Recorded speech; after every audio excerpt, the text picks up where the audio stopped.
The ass and his masters. The ass and his masters. It was a stormy night, the kind that makes your bones ache with the cold, when the donkey first felt the weight of betrayal. The wind howled, rattling the shutters, and the moon, hidden behind thick clouds, cast the world in a ghostly shade of gray. On the outskirts of a quiet village, a donkey stood alone in a muddy pen, his shaggy coat soaked through, his eyes weary from years of labor. This donkey, tired and scarred, had been passed from one master to the next. Each one had promised him something better. Each one had promised him relief, but none ever delivered. And now he was about to learn that even in the deepest darkness, trust can still be shattered. The first man to take him in was kind, at least at first. Old man Jarek had a gentle voice, soft hands, and a heart that seemed big enough to share with the whole world. He fed the donkey oats, rubbed his aching muscles, and whispered stories of the past, of a life when Jarek had been young and free.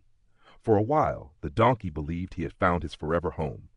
But Jarek, like so many before him, was a man of the earth, bound to toil, bound to struggle. And when winter came, the old man's health faltered. As the cold seeped deeper into his bones, his patience with the donkey grew thin. One icy morning, Jarek stood by the donkey's pen, his breath visible in the frozen air. "I can't feed you any longer," he said, his voice thick with the weight of sorrow and resignation. "I've no choice. I'll sell you." And just like that, the donkey was sold.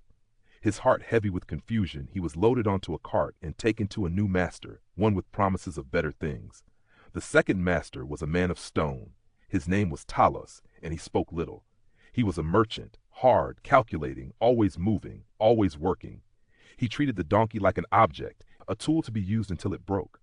The donkey was forced to carry heavy loads across the roughest terrain, up steep hills and down into valleys so deep it seemed the sky itself might swallow him whole. Talos never spoke words of kindness, only orders. Each day was a struggle, the donkey's body aching, his spirit breaking. But the donkey, though beaten, though bruised, held on to the faint hope that one day things would change. He thought maybe, just maybe, Talos would see the damage being done and ease the burden. But it never came. The days stretched on, colder and more unbearable than before. Then, one fateful evening, as the donkey collapsed in the mud, his hooves slipping on the slick earth, Talos's cruel voice rang out. "You're not worth the trouble," Talos spat, kicking the donkey aside. "I'll sell you to someone who knows how to deal with worthless creatures like you." And so the donkey was sold once again. The third master was a man named Rurik, a young man with fire in his eyes and ambition in his soul. He was strong, a man who commanded respect, and the donkey felt a glimmer of hope flicker within him once more. Maybe this one would be different. Rurik had a vision, a dream of success, of glory.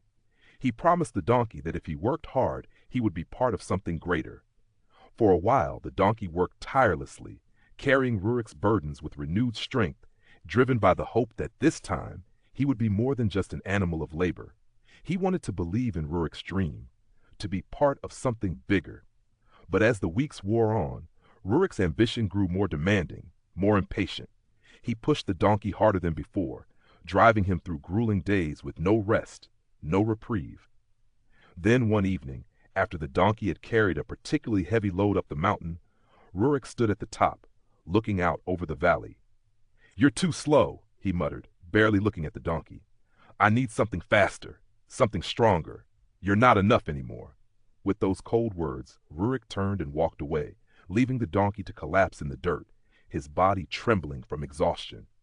3 masters, 3 betrayals, each one promising better, each one taking more than the last.